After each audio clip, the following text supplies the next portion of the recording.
Hello and welcome to Enchantment of Eternity's top 10 worst episodes of the entire Star Trek franchise.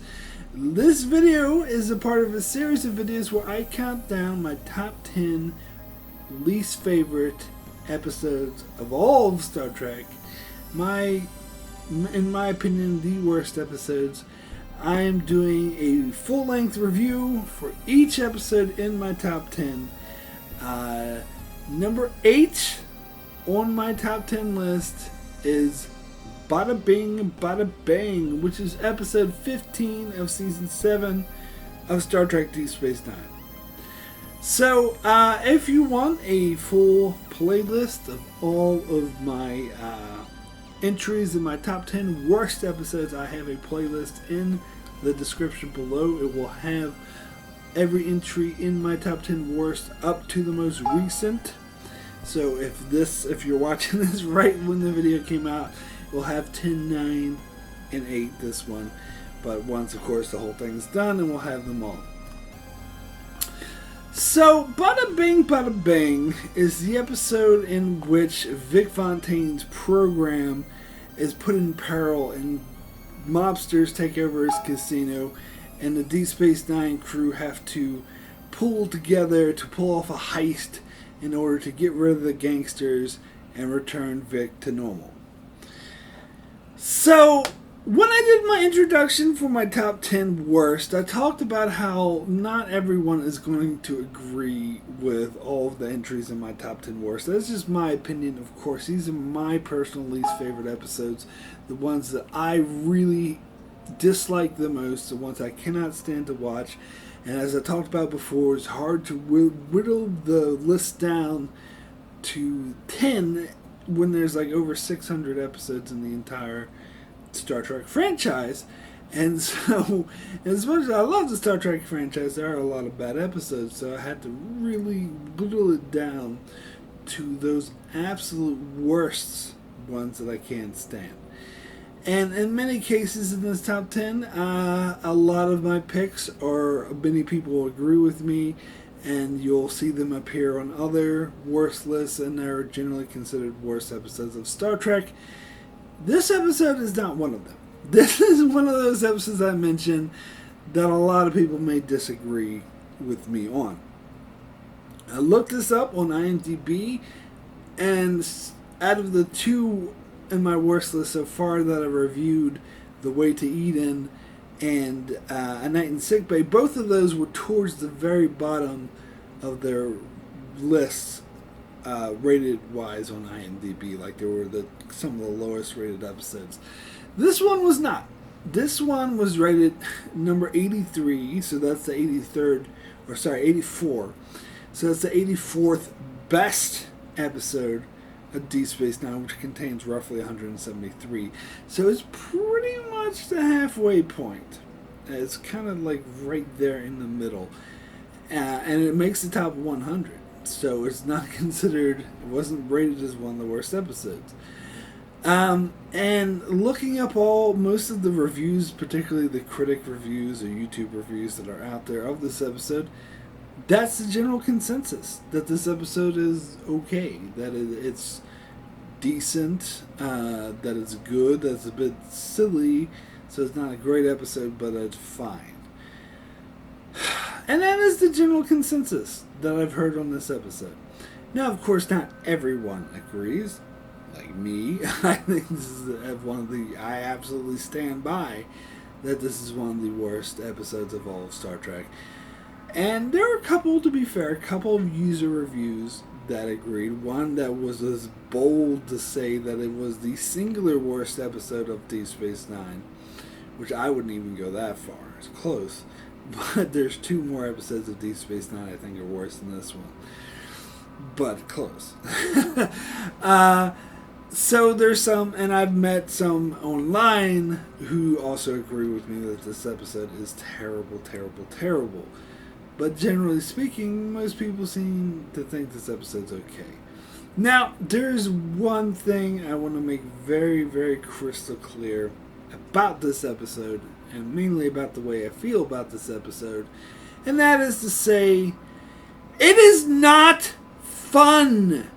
There's nothing fun about this episode. I had no fun is had when I watched this episode. Mainly just agony and a wish for it to please God end, and just eye rolling about how stupid it is. Those are my reactions. Fun never factors into it. Now you could call me a stick in the mud, whatnot, but to be clear, there are some episodes of Star Trek and some episodes of Deep Space Nine, Move Along Home is one, which I do think are fun. Which is funny because most people would actually put Move Along Home at the slot that I put this in. But I think Move Along Home is fun. But those same people would probably say about this episode, well, this episode's fun. It is not fun. There's nothing fun about this episode. I'm sorry. And again, of course, that's just my opinion. That's not to say that everyone else in the world is objectively not allowed to have fun when watching this episode. Of course not. But me personally, zero fun. No fun. There's nothing fun about this episode for me. Now, here's the thing. Okay. Those familiar with my channel will know that Vic Fontaine is my least favorite character in all of Star Trek. I did a video where I rated my top 10 least favorite characters in all of Star Trek, and maybe it was top 20. But anyway, Vic Fontaine was numero uno. He was number one. I absolutely positively cannot stand this character. There's nothing I like about him. And granted, that is a huge factor and why I think this is one of the worst episodes in all of Star Trek. But it's not the only factor. It's not even an overwhelming factor. There's actually a lot of other strong factors in why I think this episode is so terrible. But let me first tackle the Vic Fontaine aspect of it. So Vic Fontaine was a character introduced towards the end of Season 6 of Deep Space Nine's 7-season run. So he was introduced like pretty much as the show was ending. You know, I know some people will say, well, Ezra Dax, she was introduced in the final season, so even later in the Vic. But two things. Ezra is kind of just a continuation of Dax. There was a necessity because Terry Farrell quit the show, so they had to do something about it. And second thing, Ezra Dax was the main cast member who appeared in every episode of Season 7, so they were able to develop her more. Vic Fontaine, let's see if I can look this up exactly, didn't appear in that many episodes. In fact, when I named him the worst character in all of Star Trek, I got some people complaining that he didn't appear that much in order to be noticed as, you know, seen as one of the worst characters. But they incorrectly said that he appeared in like 2 or 3 episodes. It was definitely more than that. I'm still trying to look up exactly how more, but his name is somehow missing from the cast list. Hold on. But anyway, I think he was a recurring character throughout Season 7, Season 6. And so I think that is adequate enough to be put on my worst list. Alright, let's see here. Vic Fontaine was in 1, 2, 3, 4, 5, 6, 7, 8 episodes. Oh, is that it? Just 8. I still think that's enough. Because we never should have got him. Now, the more I hear about our Stephen Bear, the more I dislike his writing style. Now, that's not to say I totally hate it, because he was the showrunner for Deep Space Nine. Deep Space Nine is one of my favorite shows of all time, so he was obviously doing something right. But it seems to me there was also a lot of wrong he was doing, that maybe Deep Space Nine might have been better off in someone else's hands. For example, he was championing the Ferengi episodes. I think he wrote pretty much every one of them. And he had this obsession with making Sisko a god, which I thought was a bit ridiculous. And also, the way he wanted to end the show by having it all be a dream in Benny Russell's head was the most was the dumbest thing I've ever heard of, and I'm so glad that Rick Berman overruled him on that. Usually I'm the one complaining about Rick Berman, but that's one of the few cases where I actually thank him for overruling Ira Steven Behr. And so I don't really get Ira Steven Behr's sense of humor, but another issue with him is that he loves like classic films from the 40s and 50s, which is fine, but he tries to emulate them all the time, which isn't always a huge detriment to the show, to be fair, but sometimes it is. And knowing Ira Steven Behr and his personality, it was obviously his idea to create Vic Fontaine, because he's obsessed. He seems like the type to go to Vegas a lot and lounge singers and be like, ooh. And he even talked about how the actor who played Vic Fontaine, who was actually kind of well known, not super well known, but he was aware, people were aware of him, singer. So he sounded like he was just like hanging out in lounges too much and like, hey, we should put a lounge singer on Deep Space Nine. And voila, there you go, you have Vic Fontaine. Now, some people have defended Vic Fontaine as well, just like people defended this episode, and saying that he was a interesting character he's very much a Guinan-like character. Now, I like Guinan, I have nothing against Guinan, but I do have something against Vic Fontaine for several reasons. First of all, they're kind of just emulating Guinan. And secondly, he was introduced so late in the show, why even bother? But the main reason why I don't like Vic Fontaine is because he's a lounge singer. Now, oh my god, Mark, you're prejudiced against lounge singing. No, I'm not. I would just rather not have 3 to 5 minute sequences of a fucking lounge singer singing lounge songs in Deep Space Nine. That is not why I watch Deep Space Nine. This is what I talked about before when I covered The Way to Eden. I do not watch Star Trek for a variety show. Star Trek is not a variety show. Star Trek has never been a variety show. Again, you could chalk this up to my prejudice, my personal preference, my personal taste. As not being a huge fan of musicals, I'm sorry. I actually enjoy musicals in theater, like live musicals, but in movies and television, I think they're completely out of place. If I'm sitting down in front of a screen, I don't need to watch people singing, especially when there's supposed to be a story going on. It kind of interferes with it. I know, not everyone agrees, and that's fine. You're welcome to your personal taste, but even if you do feel that way, Star Trek is not a musical, never been a musical, and besides, this isn't a musical in the classic sense. It's just putting the episode on pause so fucking second-rate lounge singer can cover Frank Sinatra songs. No! Just no! That ruins every episode he's in, and he was definitely, for me, the worst part of the final episode of Deep Space Nine. I would actually hold that episode up as one of the best, if not the best episodes of Deep Space Nine in the entire Star Trek franchise. I would, if it wasn't for Vic Fontaine. Now, it still gets to my top 10 best of Deep Space Nine, but not my top 5, which it would. It would probably be my top 3 if it wasn't for this damn lounge singer, because we don't need to eat up after time singing lounge songs. Other reason I don't like Vic, the fact he's a hologram and he's sentient and no one acknowledges this. They made a big deal out of fucking the Moriarty.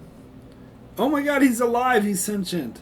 How did this happen? And then Felix, some off-screen programmer that we never actually see, which is another thing that kind of annoys me, just happened to create a sentient hologram who's alive. And no one bets it. Whatever, he's alive, he's aware he's a hologram, who cares?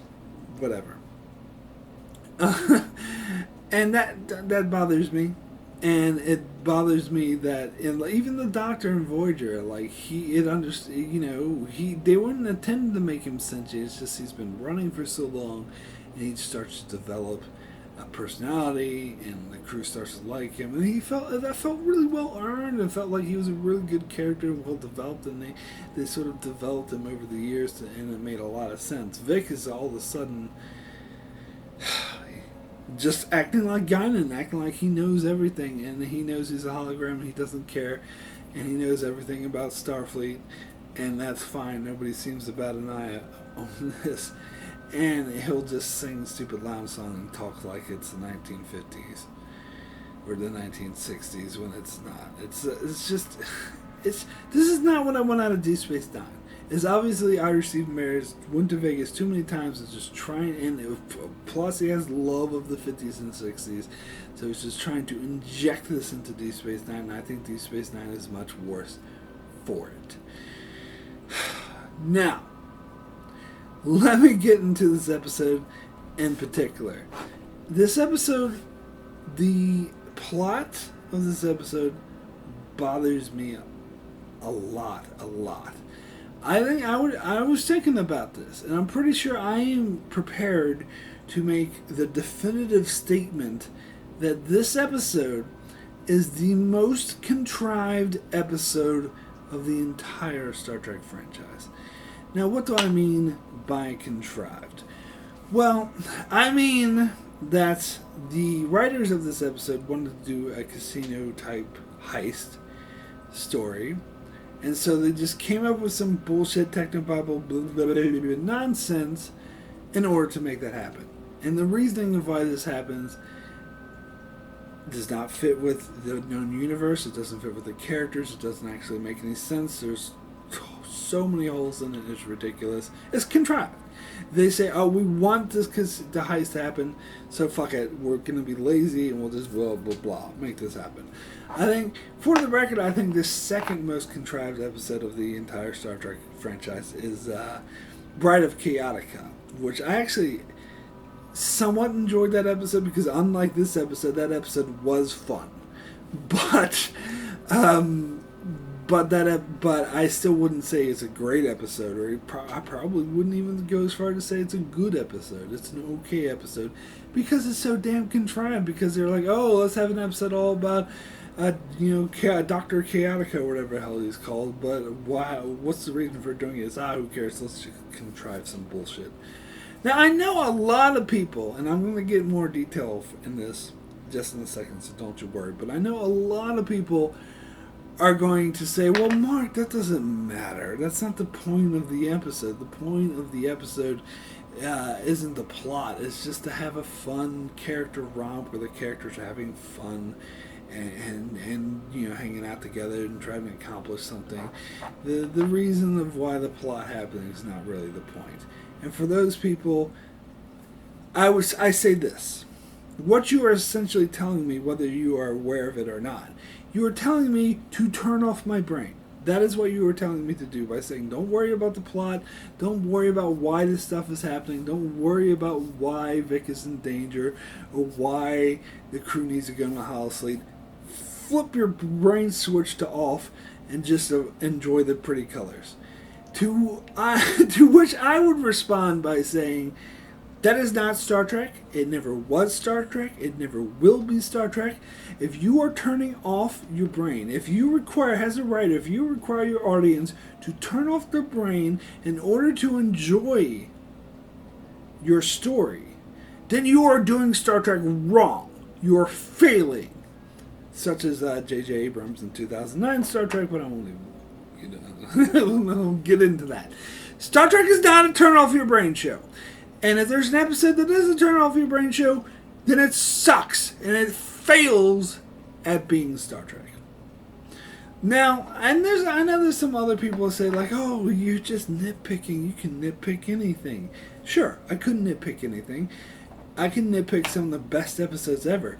But if I examine the foundation of the plot, of the story, of the characters, if it's a great episode, then it will just show me that I'll see a strong foundation there. I'll see a strong episode that shows me how strong the episode is. If I examine it and say it's just a bunch of stupid nonsense, I mean, I'm sorry, but I think Move Along Home, that story is better written than this one. I said before, I liked Move Along Home better, and I would say it is not as contrived, and you're not required to turn off your brain as much as you are for this one. Now, let me explain. So the premise of this episode is that Vic Fontaine, oh, here's my new dog. Say hello, Chrissy. Got a dog today. But anyway, Vic Fontaine is singing this in the song in the lounge, and Chief O'Brien and Bashir enjoying themselves when quiet, Chrissy, it's okay. They're enjoying themselves when all of a sudden these mobsters types come out of nowhere and a bunch of assholes just suddenly appear and start yelling at him to get off the stage. Which, side note, I wish those people would have appeared and yelled at him to get off the stage every time he sung so I wouldn't have to listen to his crap! But that's a side note. Anyway, so the mobsters appear out of nowhere. He's like to Frankie Eyes, I'm kicking you out, Rick. And Chief O'Brien and Dr. Bashir are like, okay, I'll take care of this. Computer, delete the character of Frankie Eyes and Cheech, and nothing happens. And they say, computer, freeze program, and nothing happens. And then the mobster's like, you're done, see? And they throw Vic out, and he's blacklisted and he can't work again. And they punch him up and give him a black eye. So the senior staff, Bashir and O'Brien and everyone sort of work together to try to find a way to save you, to what's going on. Why is this happening to Vic? And then Bashir hears back from Felix about this is apparently a jack-in-the-box.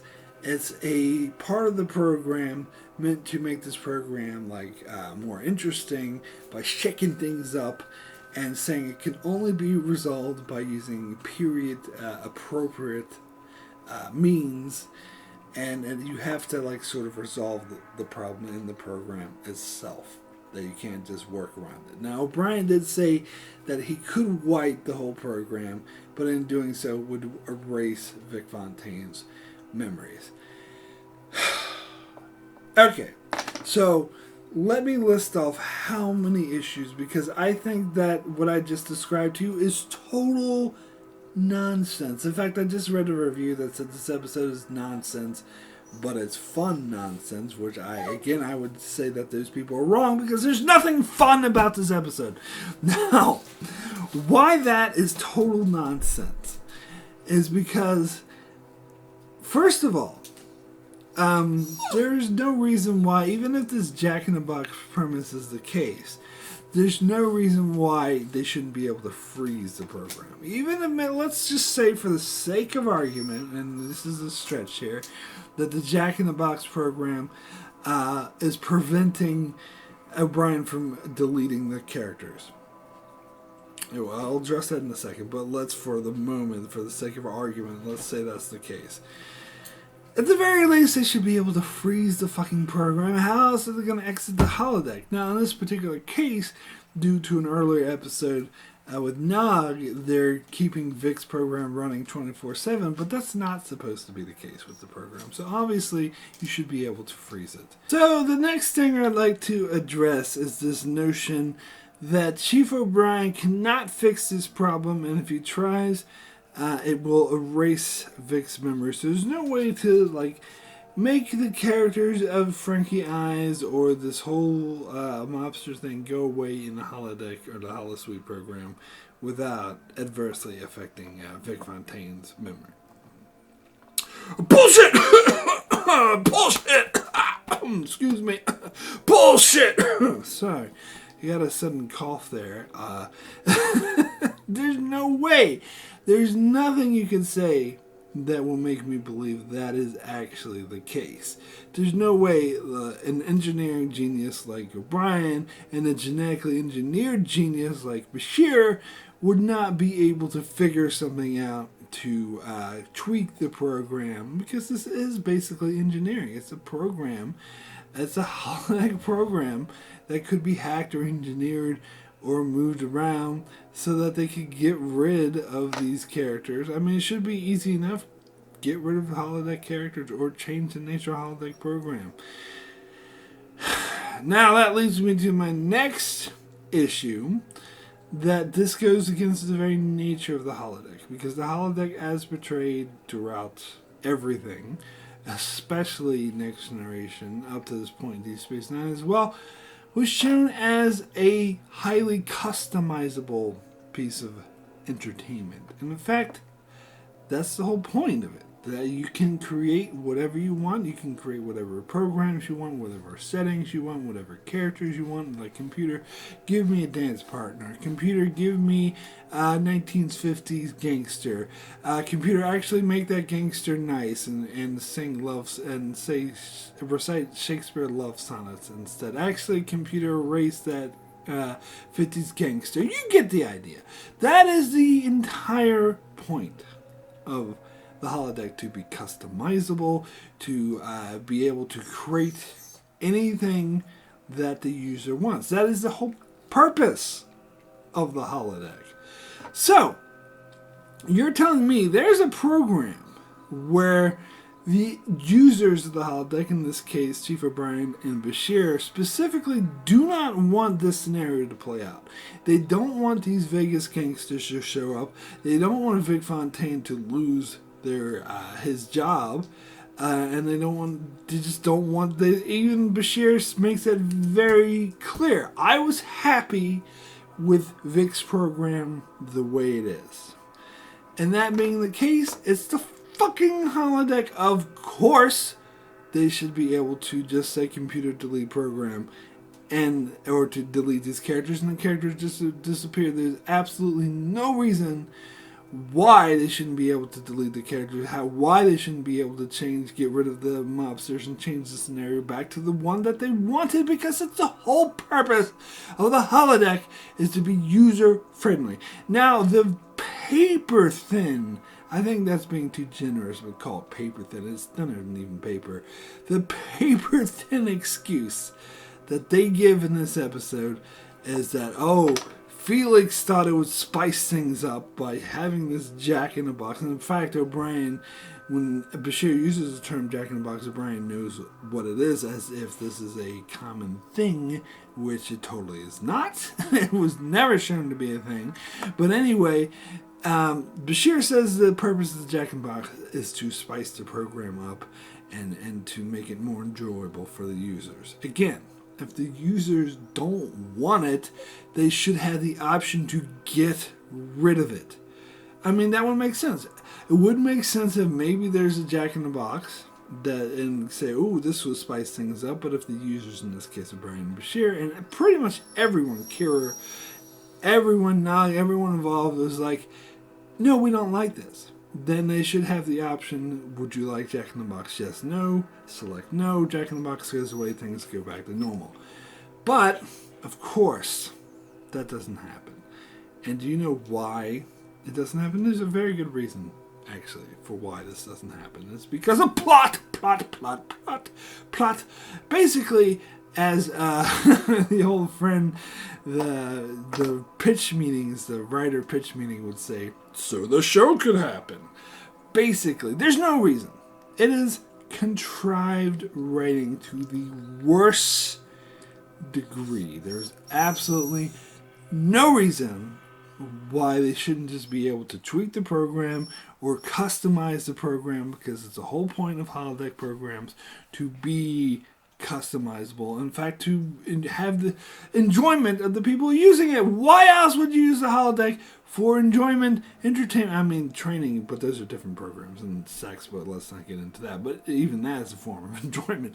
Enjoyment, especially this type of holosuite program, is there for the user's enjoyment. So if they're not enjoying this new scenario, then why have it? They should have the option to get rid of it. Now, I hammered this point down, but here's the thing. This whole episode shouldn't happen. This heist should be unnecessary. The gangsters should be unnecessary. There should be no peril, because the whole scenario just shouldn't happen. It's gone. This episode should not exist. It's just, and to me, that is like the worst case of contrived writing in the entire Star Trek franchise. So one other thing about this Jack-in-the-Box, because Vic Fontaine has, even though they haven't stated it outright, he has definitely been established to be a sentient life form. Someone who is alive by all accounts, pretty much just as much as the Doctor on Voyager is. And so this Jack-in-the-Box is basically putting his whole life at risk. A sentient life form. He could die because of this Jack-in-the-Box. So Felix is really, that makes him out to be a really big asshole.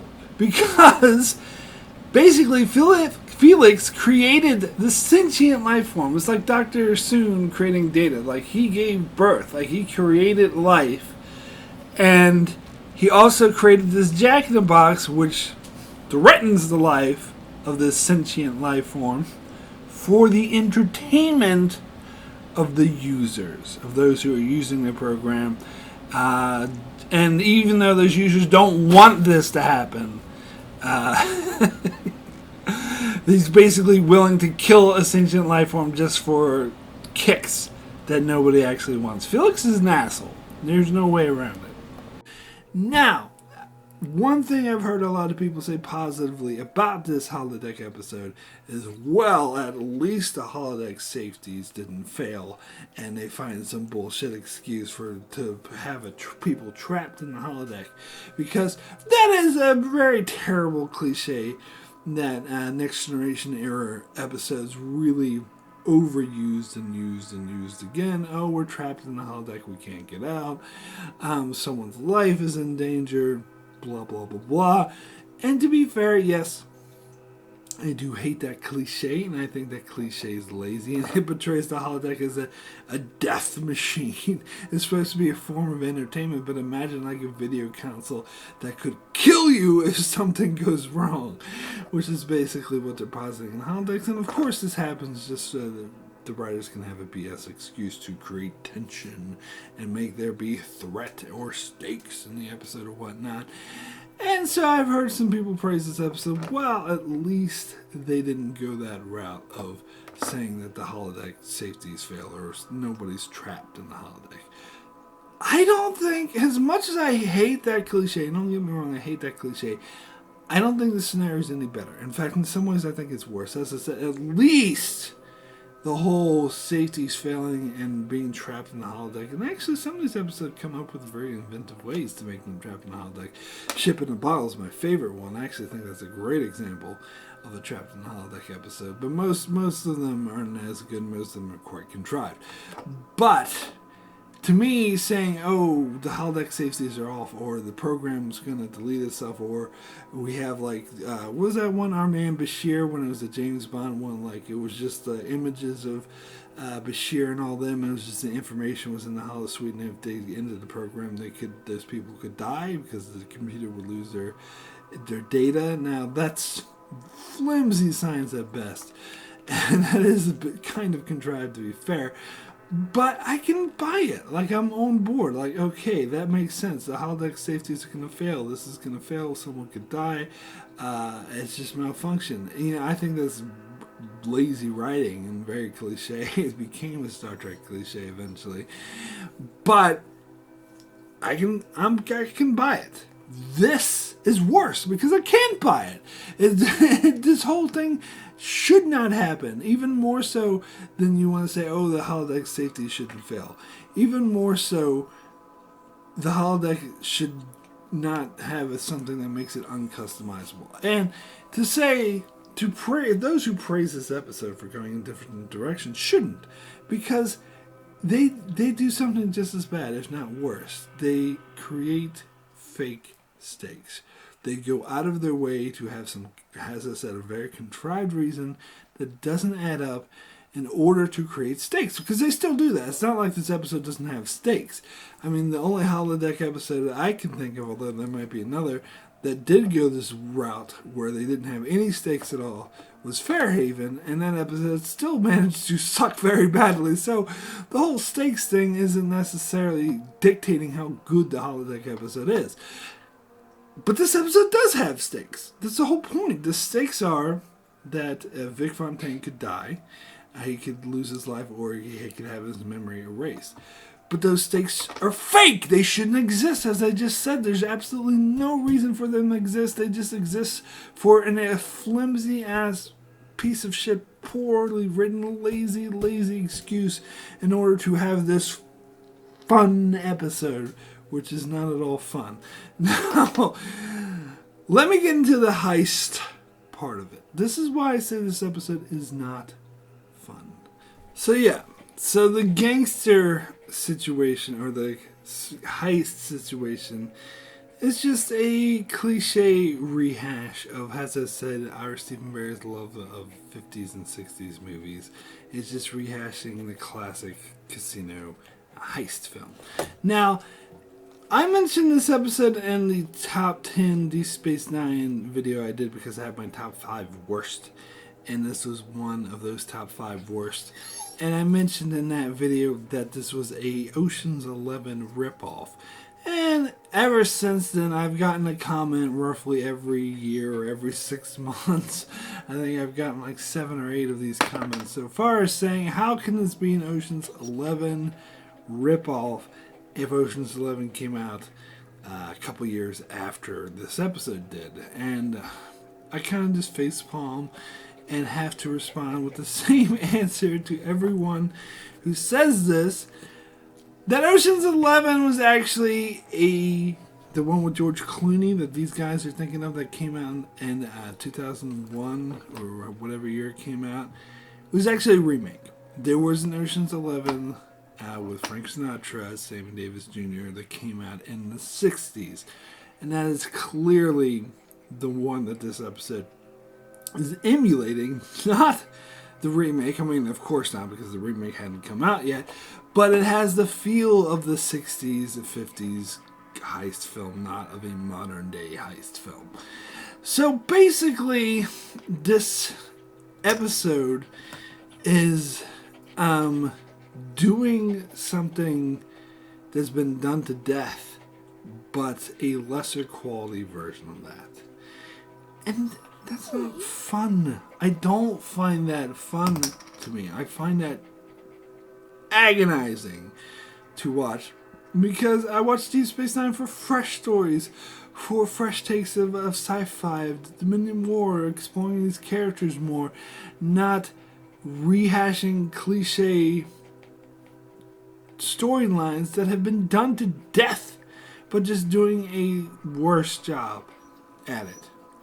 Now, I've heard the argument that, this episode is like right before the whole Dominion War story arc. It was actually the last episode filmed before the Dominion War story arc that ends the entire show, but they actually flipped it in the airing where this came out first before Inter Arman Silent Legus, or however you pronounce that, because they spent more money on this episode and they thought that this was the better episode they wanted to showcase. Really? I mean, okay. As I said.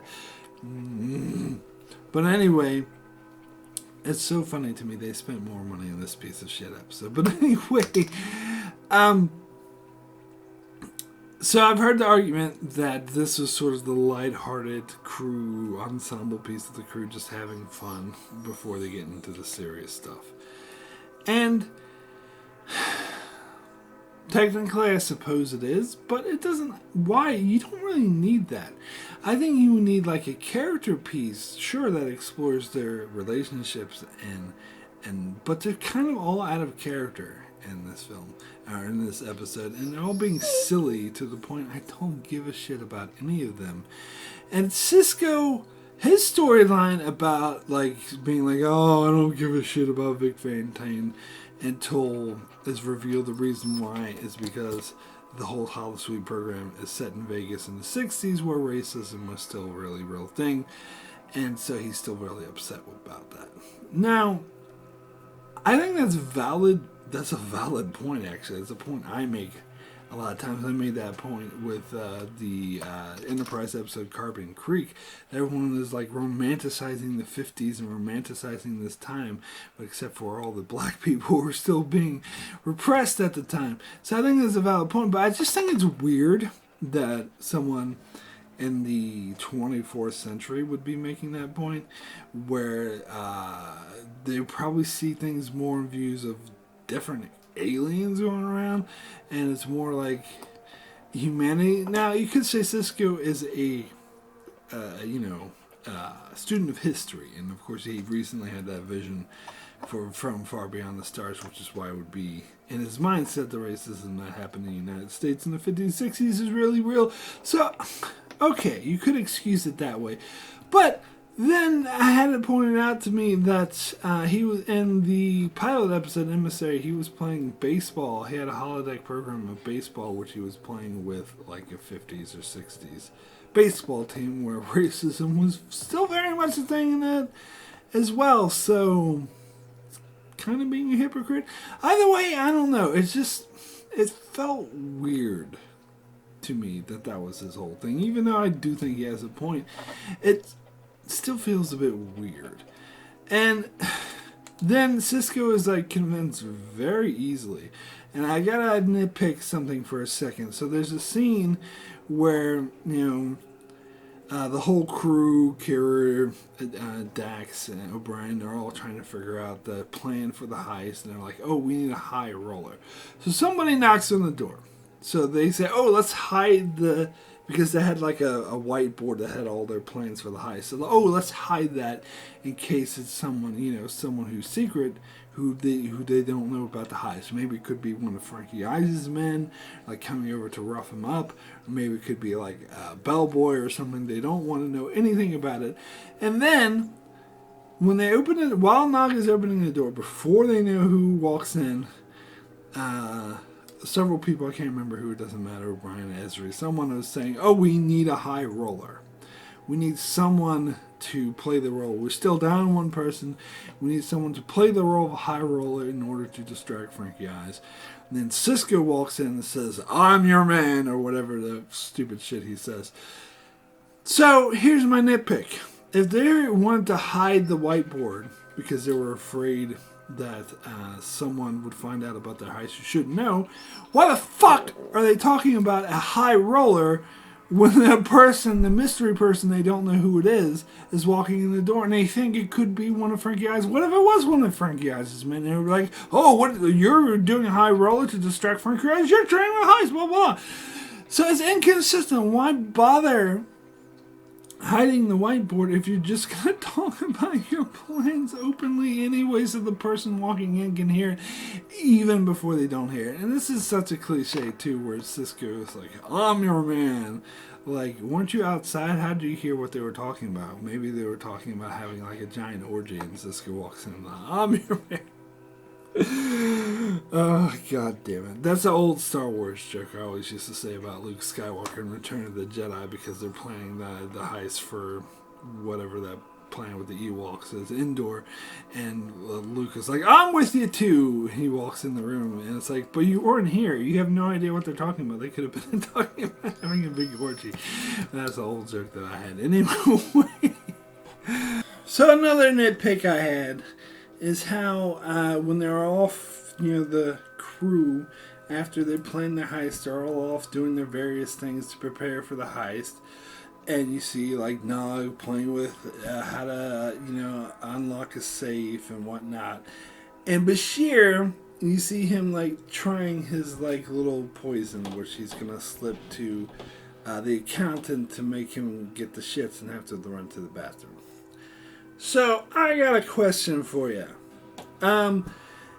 Does that design to work on holographic characters? I mean, is that poison he's creating that's going to make someone go to the bathroom work on, like, an actual, like, digestive system? Because I'm pretty sure holograms don't have those. Like, anything like that would show that anything like that is immune to the doctor. Unless, of course, Bashir knows for a fact that Felix, the ever-elusive Felix, happened to program these holograms to react the same way someone with an actual digestive system would react. I don't know. It's a nitpick, but I'm just saying. Also, everyone is out of character, particularly Kira. Like, what's-her-face, Nana Visitor played Kira, says that she really liked this episode because she liked having to play this different side of Kira. She's acting like, of course, like a ding from the 40s or 50s, because that's what fucking Ira Stephen Bear is obsessed with, and that's what he's basing this episode off of. The way she has those quirky, those lines that she's very, like, witty lines with Frankie Eyes. It'd be like, oh, yeah, you're gonna blah, blah, blah. I would argue that that's entirely out of character for Kira. that she wouldn't act like that. She wouldn't know how to act like that. She's kind of a no-nonsense. And that's why Nana Visitor doesn't really get to play that side of Kira, because Kira doesn't have that side. This is out of character for her. Pretty much all the characters, Odo, maybe Nog is that stupid, but O'Brien, they're all out of character. Speaking of O'Brien, there's a part at the end of the episode, because part of the heist, this heist is so fucking stupid, but part of the heist is that O'Brien has to, act like where Cass is going to accuse O'Brien of stealing her money, and he's going to act like he has no idea what's going on. And so the security guard eventually has O'Brien strip searched, and then he's taken away. And then at the end of the episode, when the heist is successful and everything returns to normal, O'Brien comes back and is like, I don't want to talk about it. You know, that's supposed to be funny. Ha ha ha. O'Brien was just stripped and humiliated. Ha ha ha. Isn't that funny? And again, this goes along with the whole thing with, of course it has to be O'Brien, because O'Brien must suffer. It's the whole thing where they just love all these horrible things that happen to O'Brien, which is something I always thought was dumb, and I never really was on board with, and especially how they have to point him out here to be, haha, isn't it funny? He had to get humiliated and stripped naked in order for this stupid heist to work. And and the whole concept, again, the whole concept of the heist, okay, so this is the way this episode used to do it, because you have your classic heist cliche movies we've seen a billion times before. There's a lot of different ways to actually do it. You can show them planning the heist ahead of time, or you can show them planning the heist. This is what the remake of Ocean's 11 does. It shows them planning the heist, but actually cuts them pulling the heist off at the same time. Or you could not show them planning the heist at all and just go straight to the heist. Now, here's the rule of thumb that's just so obvious, and it's just really annoying. If they show them planning the heist beforehand, then that means everything's going to go wrong. With like Ocean's 11 remake, for example, it showed them planning the heist beforehand, but it cut to them actually performing the heist. Therefore, you get to see them planning it and them executing it perfectly. But if you get a whole sequence of them just planning it, which is what we got. I mean, we got visuals of them like trying to pull it off, but it wasn't them actually pulling it off. It was just their imaginings of how the heist should go. And then later we see how the heist did go, and it was actually everything that went wrong, that could go wrong, did go wrong.